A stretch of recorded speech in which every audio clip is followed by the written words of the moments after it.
When I was driving through the Southwest, through the desert country, I saw this car by an old shack. It was a big, beautiful car, all polished and shining in this strange, out-of-the-way place. And what did an old Indian want with a fancy car like that? A car that he didn't even drive.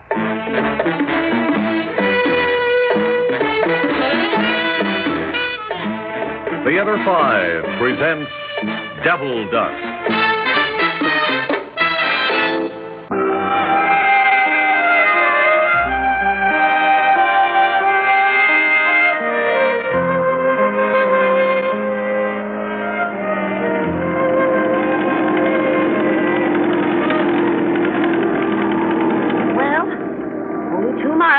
Dust. You think we wouldn't make it? When I dozed off before, I dreamt we were stranded on the desert. Oh, not so loud, Beulah. We ain't home yet. Oh, I apologize if I hurt your Indian feelings. It did get us to Deming and back. But, Harvey, you don't mind an old friend telling you that you need a new... Yeah, I need a new everything. But I can't afford it, Beulah. Harvey, we've got company behind us. Get over. Get over. Jim! Dumb, blasted idiot. California plate. You'll wear that car out in no time. Harvey, stop. It's crazy. Just crazy. Stops in the middle of the road. Look. He's running up to the car parked behind that shack. Isn't that old John Eagle's place? He's opening the car door. He's poking around inside it. Oh, Harvey, don't you want to see what he's doing? Not if John's home. Well, he's not home, or those dogs of his would have torn into that fellow as soon as he touched the car. Wait. Let's see what happens. Or are you afraid John might come back and see you? I don't want him thinking I had anything to do with this. You're afraid of that old man. You believe in Indian magic. I didn't say that at all. He was a big medicine man back on the reservation. And I seen those Navajo medicine men do things with people. No, sir.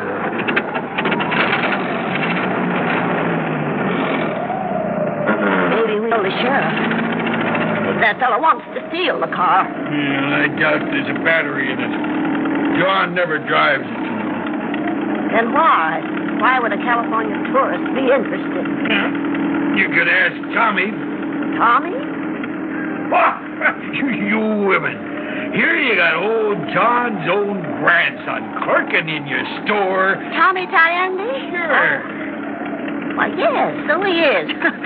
Somehow I never thought him in connection with John and the Navajos. He's a good boy. I like him, but... But what? A feeling I get when he looks at me sometimes. Well, that's Jun. Look, I grew up around Navajo Indians, both kinds, the blanket wearers and the English speaking. For all that I've seen them every day of my life, I still don't understand a thing about them. Not a blasted thing. Dina, they call themselves. Dina the people. Dina is different. Indians are different.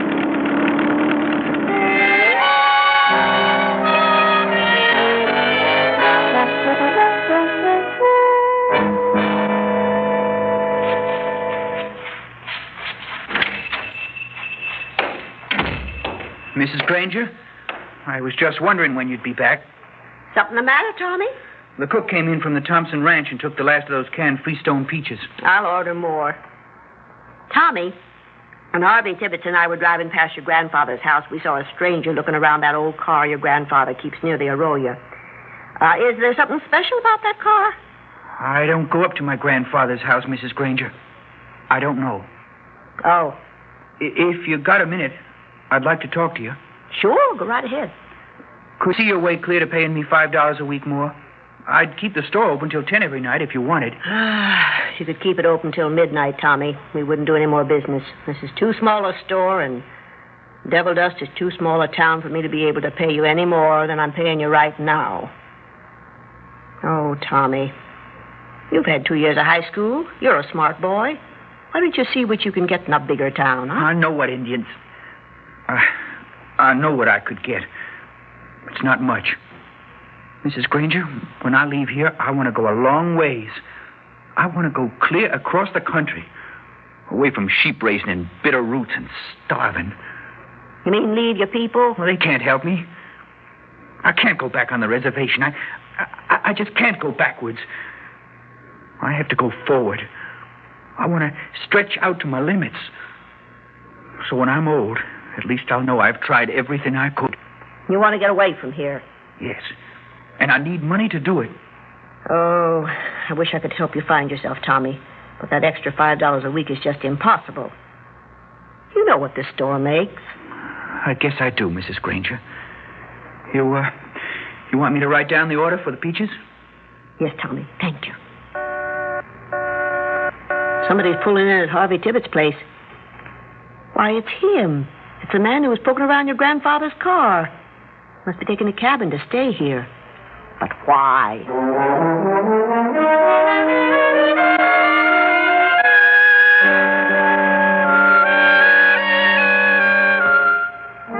I brought you some glasses, Mr. Fireman. Oh, thanks. Listen, Tibbetts, what's wrong with that old Indian who owns the car? I went up to see him, didn't try to pressure him, but it was no sale.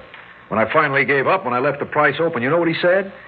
He said he didn't understand me because I didn't speak Navajo. Yeah, Mr. Fireman, Indians have to do things their way. And if you don't understand their way, well, you have to wait them out, especially Navajos. They're buyers, not sellers.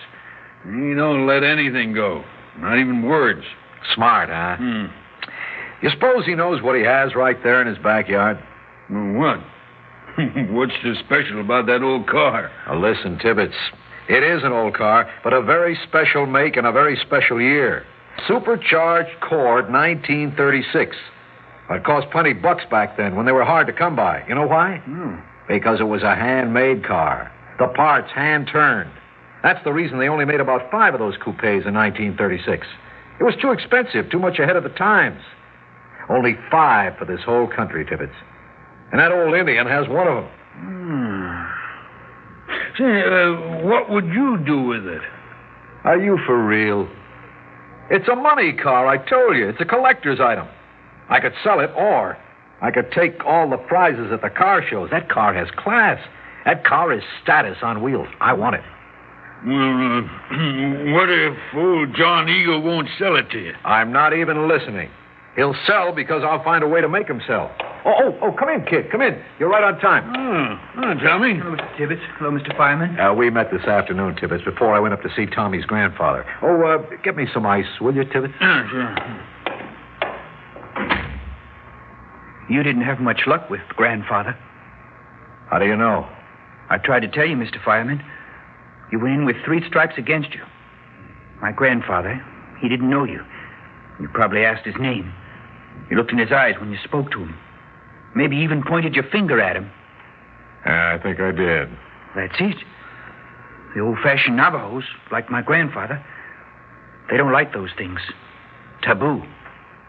And, you? Are you an old-fashioned Navajo? I don't know what I am. Not much of anything. My grandfather and me, we don't get on so well just because of his old-time ideas. But you're still speaking to him. When I see him. How much do you make in that grocery, kid? If you can talk your grandfather into selling his car to me, this 50 is yours. Oh, I don't make that kind of money. Uh-huh. Well, what do you say? I don't know. You could go a long way on $50. Get some decent clothes, buy a ticket out of this town, buy a suitcase like this one. You like it? Leather grained, brass buckled. It's beautiful. I'll throw it in for goodwill. That's the kind of business I do. 50 and the suitcase. Well, come on. What are you, afraid to stand up to your old grandfather? Well, my grandfather thinks that car is beautiful, Mr. Fireman. He loves it. He works on it. He keeps it up. It makes him a big man with the Navajos. The reason up there near the arroyo is he doesn't want it to get dusty near the road. But he doesn't drive it, does he? No. Then it isn't doing him any good. He'd be better off with a pickup truck.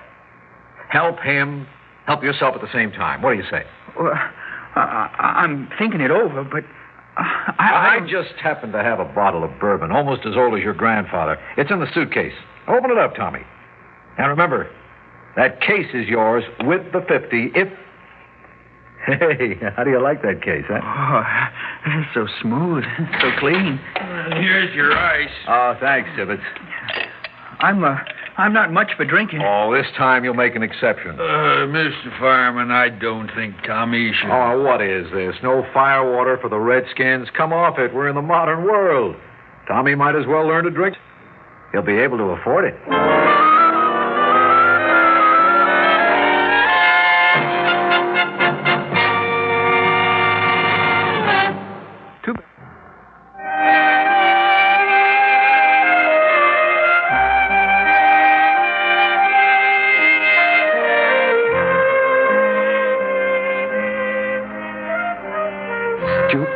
Stupid, dumb kid.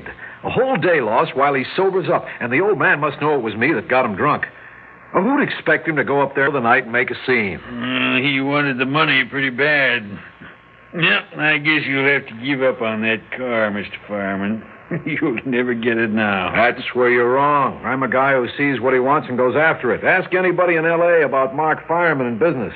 I don't back down. That's my reputation. How... Just take my word. I've got the tow bar ready home with me, that big, beautiful baby doll Cord coupe. You're not a car collector, Tibbets, but I tell you, this is something special. Only 5 in the country, and 1 belongs to me. Mr. Fireman, you don't have the car. Tibbets, you're starting to annoy me. Now take that long pen of yours someplace else. I'll have the car by this time tomorrow, and you can make book on it. I don't think you can do it. You got a couple of dollars to back up that opinion? Yeah, I thought not. You don't look like a sport.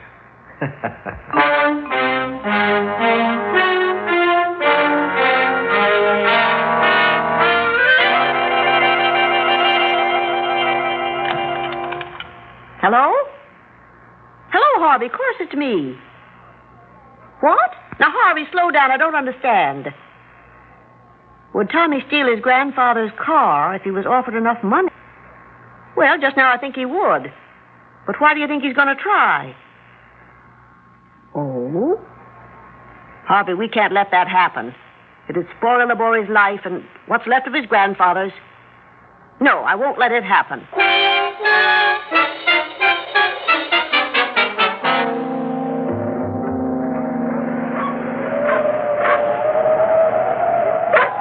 Eagle, come out. Your dogs, call them out, please. Hiya! Thanks. Eagle, I'm Mrs. Granger from the grocery store. Your grandson Tommy works for me. I'm a friend of his. You understand me? Yes. The man who got Tommy drunk has offered him more money to steal your car from you tonight. You better hide the car keys. I leave them indoors. No. I don't think you understand me. How can I make it clear? Clear? Then why did you say that about the keys? You can't want him to steal your car. Good night, Azan Sozi. Azan Sozi? Woman who is too thin. Go home now, Azan Sozi, friend of Tommy. I give you thanks. But what about Tommy? Too cold outside at night. Go home. Get warm. John Eagle! Oh, he didn't understand me. I know he didn't understand me.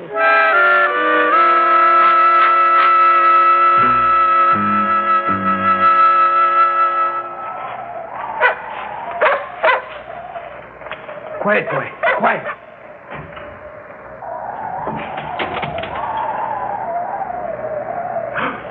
Grandfather. Why didn't you tell me you wanted to go riding in car, grandson? It is not too late. Get in. I will drive you as far as you want to go. Get in. Sit beside me. I don't want to go riding. I mean, you can't start the car now. Not in the dark. It's too close to the edge of the arroyo. What did you want to do then? Just to sit in the car for a while. Then we will do that. Now, Now we have shut out light. Once in a dark time like this, I rode in Canyon du Celli. I found myself near Spider Rock. You remember stories I told you about that place when you were small? I remember. You released the brake. Put it back. Grandfather, we're moving. We're rolling. But very slowly. It is heavy car. Now, why are you here? I told you I just wanted to sit in the car. Yes, you said that. Now, tell me about Spider Rock. On top of the rock, a monster spider lives. Please stop the car. We'll go into the arroyo. All right, the food of the spider on Spider Rock is bad Navajos. And foolish ones. Yes, and foolish ones. So all with bad conscience stay away from Spider Rock. Grandfather, that's a 60-foot drop down there. We'll be killed. Please, I only wanted to sit in the car. We will sit then until end. Put on the brake. 3 times you have lied. 4th lie will surround you and close your escape. I wanted to steal it. I came to steal the car.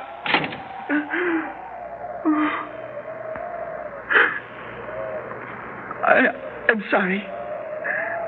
I'm sorry. He offered me so much money. He offered me money, too. Grandfather, look. We're right on the edge. The front wheels are almost over. Then get out on my side of car and be careful. Careful.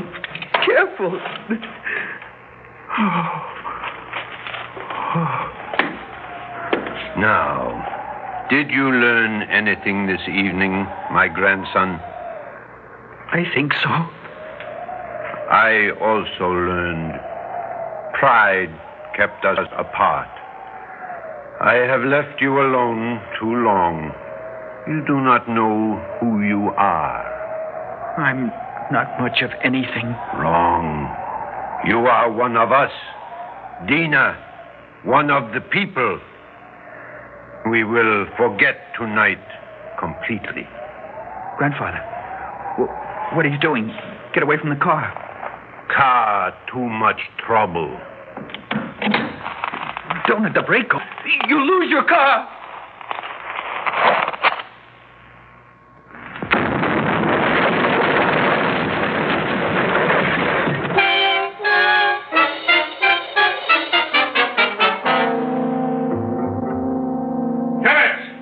Tibbets, where are you?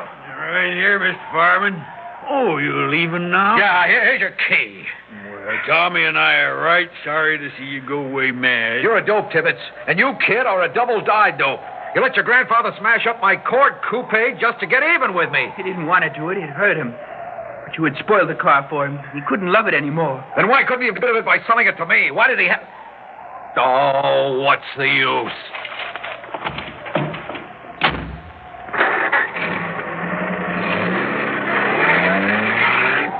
Mad. Yeah.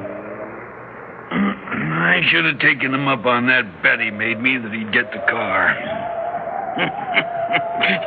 you can't gamble on what a Navajo'll do. Oh, Tommy, you left his suitcase. Isn't that the one he said you could have? Take it. I don't want it. Why not? If he doesn't value it, then why should I? Hey, that's the first Indian remark I ever heard you make. Yes, sir. That's a real Indian remark. Why? I don't understand it. Don't give up. You stay here long enough, you'll be Indian, too.